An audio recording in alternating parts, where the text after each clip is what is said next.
2025 so far has already held a lot of exciting news for Ninjago. We got a full wave of new sets in January, and we're about to have 3 more drop in March, with one of them being another highly requested modular expansion to the city sub-theme.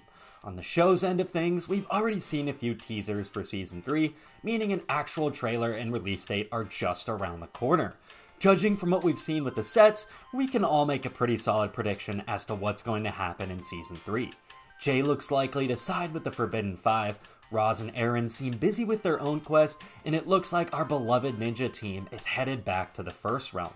But when all of this is said and done, what's next for Ninjago? From what we know so far, we're going to be getting 10 sets in the summer wave for this theme, which we can assume will all be releasing in August for America and June in the rest of the world. Now, the first summer wave of Dragon's Rising sets did actually release in June for the entire world, America included, so that was a really nice surprise as someone who lives there, but LEGO quickly pulled that back and delayed last year's summer wave until August for all of America once again, so we can assume that's probably going to happen again this year. We can expect Season 3 Part 2 to be releasing alongside said summer set wave. If you all remember, last year's summer episodes leaked very early. In fact, they dropped before the sets had even hit shelves, and then the official release wasn't until many months later. Personally, I do hope this doesn't happen again. It really killed a lot of the hype for both the sets and the show. I think it would be ideal if we didn't see the season until LEGO actually wanted us to. As far as what's to come in Season 3 Part 2, the only guesses we can currently make would have to be off of the summer set list and descriptions, which we do already have. All of the information in this video comes from RideX Ninjago Leaks over on Instagram. Most, if not all, of the rumors posted on this account have usually turned out to be true, so you don't really have to take this with a grain of salt. This is probably what the summer wave is going to be. The first set is Kai's Motorcycle Speed Racer. This is going to be $10 US and include 2 minifigures, the brand new Kai and a Spectral Dragonian. That's right, the Dragonians are turning purple, just like the Wolf Mask Warriors did for last summer's wave. I gotta be honest, I don't really like this theme of repeating villains and just changing their color scheme. It seems really lazy to me personally, but we'll see if it actually works in the show. I'll have much less of a qualm with it if it does. Next up, we've got 2 $20 sets. It's Aaron's Spinjitzu mech and Rogue vs. Drix race car battle. Nothing too exciting about the mech in my opinion, but the Rogue vs. Drix race car battle really intrigues me because Rogue is Jay, and Drix is one of the Forbidden Five. So does this mean if Jay does join them, is he going to be betraying them and actually going against them? And if he does, whose side is he actually going to be on?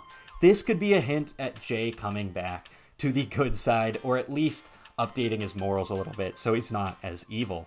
Next up, we've got Rontu the Master Dragon, 381 pieces for this one, $45 US, and we're finally getting Rontu after getting Egalt in early 2024 last year. It only took them a year and a half. As a big fan of Season 2 Part 1, I'm so happy we're getting Rontu in LEGO. The minifigures are Lloyd, Sora, Wildfire, and Zarked. We can assume that Lloyd, Sora, and Wildfire will all have new suits. Please, God, do not let Wildfire use the same suit she's used for like 5 sets now. And then Zarked we're getting this March, but you'll be able to get Zarked again in this set. Again, $45 seems a little steep for 381 pieces, but that is how LEGO rolls these days. Next up, we've got Rogue's Dragon Knight Mech, 584 pieces, $70. Again, a very rough price. This really is sad that Ninjago is finally buying into all of LEGO's price hikes. It avoided it for a little while, but I guess it was inevitable.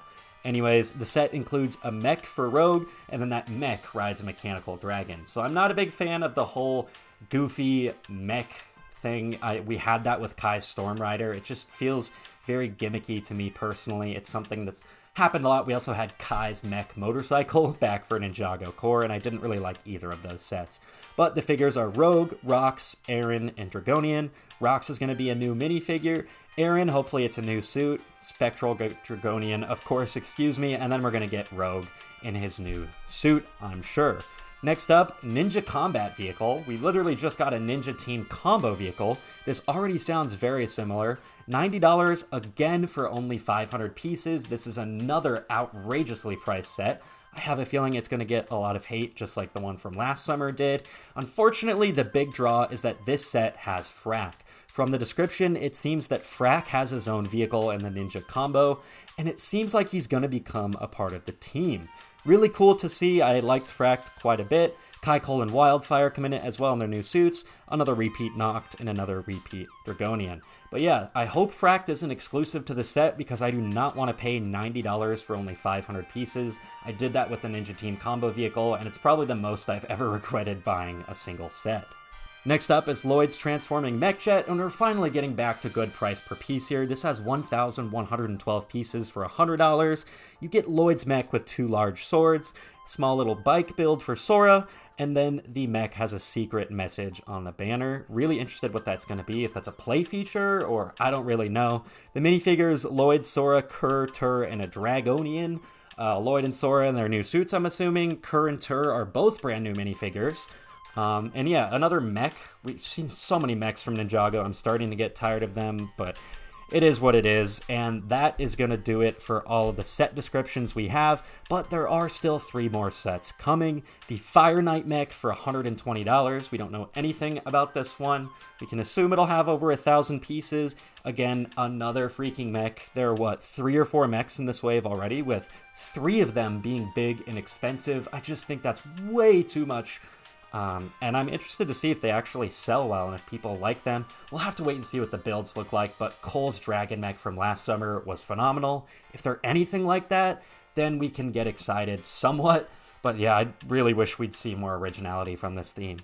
The big $150 set is the Guardian Dragon and Temple diorama. This is going to be Ninjago's first ever diorama set. It seems like they're really aiming this at the more adult-oriented fans. So very interested to see what that looks like and if it'll actually have 14 plus, 15 plus, or if they go with the full 18 plus, because that's what they've done with the Star Wars dioramas. And then the flagship set is the Temple Bounty at $200. Yes, that is a very expensive flagship set. Another bounty, but as a temple? Honestly, I'm all over this. I've loved every Destiny's bounty we've gotten, including the land bounty, including the hydro bounty. I think they're all really cool. And this time it's going to be in the shape of a temple, and I'm always a sucker for land builds. I love Ninjago temples. So this honestly is my most hyped set of the wave, and I hope it has a couple of really cool exclusive minifigures to give people more of an incentive to buy it. Anyways, that's all we know about Ninjago. What's next in summer of 2025? Let me know what set you're most excited for and what you think is actually going to happen in the show. I'm starting to predict that Jay is going to start coming around to the Ninja and Nia come this summer, and my favorite set, at least the one I'm most excited for based on the set name alone, is the Temple Bounty. Anyways, thank you so much for watching, and stick around for more Ninjago news and updates coming very soon.